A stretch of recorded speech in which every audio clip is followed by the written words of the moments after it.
Hello everybody. This is Martin Blaui speaking. I am the team lead of Robotika, which participated in both system and virtual track of DARPA Subterranean Challenge. This presentation is primarily intended for DARPA organizers and other teams participating in Tunnel Circuit Virtual Track. The virtual track was the primary goal back in November 2018 when we started to experiment with simulated robots in Gazebo 9. You can see our first steps on robotika.cz website and also check the open source Oscar code which we use for the robot navigation. It should not matter if the robots are real or simulated, it does, but I will talk about that a bit later. Here is the list of parties involved in virtual. It started as robotika.cz, then shortly before Christmas Jerka from Kajito team helped to get the first point and push the development with weekly updates to 8 points qualification just before the Colorado Sticks. As a part of qualification for System Track, Jacob from Czech University of Life Science, Prague dedicated his free time to deep networks, learning used as alternative for artifacts detection and recognition, both system and virtual track. Later Zbynek from Robotika International tuned the Docker simulation, and finally Pavel helped me during finals. Note very high team mortality related to transition to unusable ignition back in June 2019. What is the simplest solution which could possibly work? That is my favorite phrase from extreme programming since it started 20 years ago. The idea was that simple following the wall may do the basic exploration job. Yes, you will not discover the aisles, but you do not have to even build the map. The world is map itself, as Brooks used to say, right?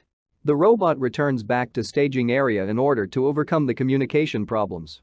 In System Track we could even plug in the Ethernet cable and download the log files if necessary.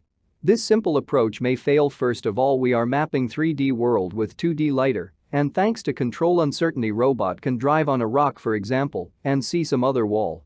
Map was not needed for navigation, but exact positions of detected artifacts were must-have, so as a side effect, we had very precise trajectory built from odometry and IMU.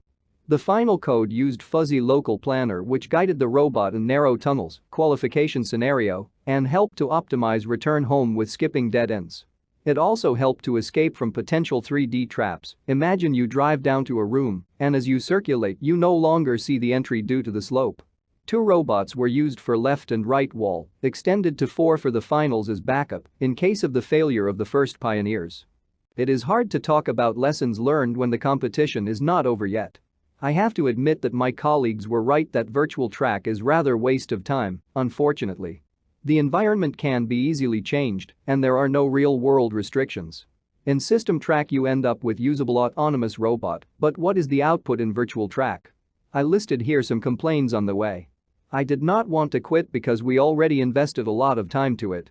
I am still not sure about following stages. Virtual was originally great test of ideas later applied in System Track, but end up as time and energy drain. There is a very small chance of winning some prize money which could be used for System Track development, but taken into account the probability and overall risk it is probably not worth it. We will see in a week. Thank you anyway for this interesting experience. PS Thank you MICHAELV3 Watson for reading this text.